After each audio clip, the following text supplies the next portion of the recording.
then she adds a second layer on top of the first, and finishing with the leaf-looking layer.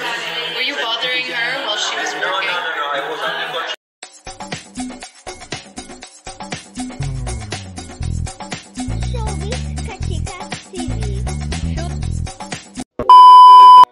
Hello mga kachika!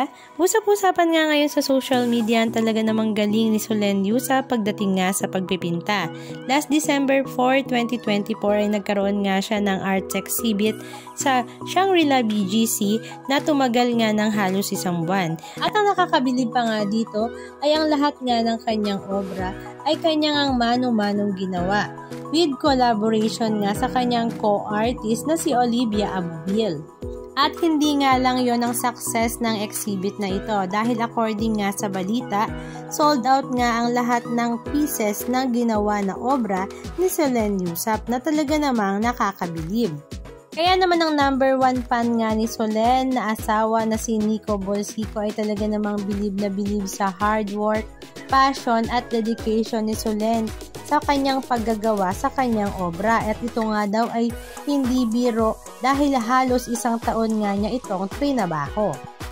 Ang suporta naman mula sa kanyang kapamilya, kaibigan at mga katrabaho ay talaga namang nag-uumapaw.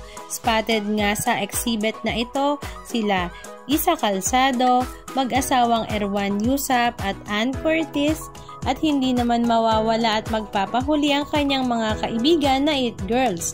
Ito nga ay sila Georgina Wilson, Jessie Wilson, Martin Ho, Bea Soriano at Raymond Gutierrez. At kahapon nga January 5, 2024 ay ang huling araw nga ng exhibit at ito nga ang araw din kung saan dumalaw nga ang kanyang mga kaibigan na It Girls. At tawang-tawa nga ang lahat dahil sa pagiging unauthorized tour guide ni Nico Bolsico habang ipinapasilip nga niya ang mga gawang obra ng kanyang asawa. Halika at panoorin natin.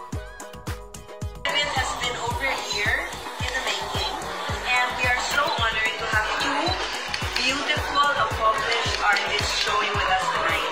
Solen and Olivia, you guys have been friends and artists since you...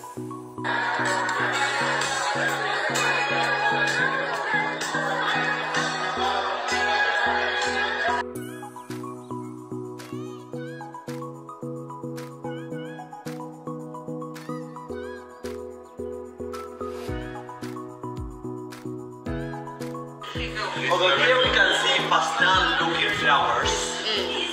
So basically there's different layers. So first she painted with one layer, and then she adds a second layer on top of the first, and finishing with the leaf-looking layer.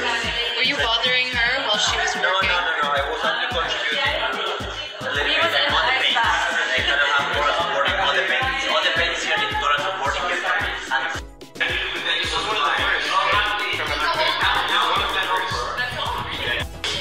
She painted with one layer, and then she adds a second layer on top of the first, and finishing with the leaf-looking.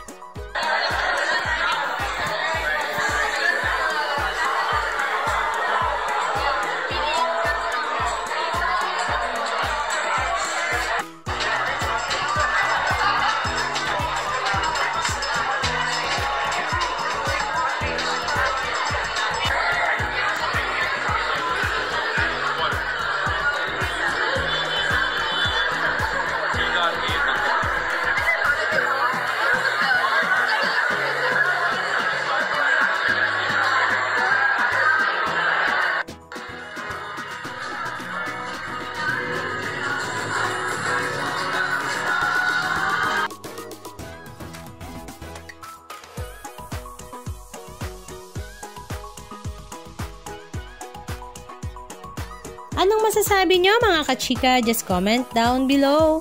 And please don't forget to subscribe. Thank you!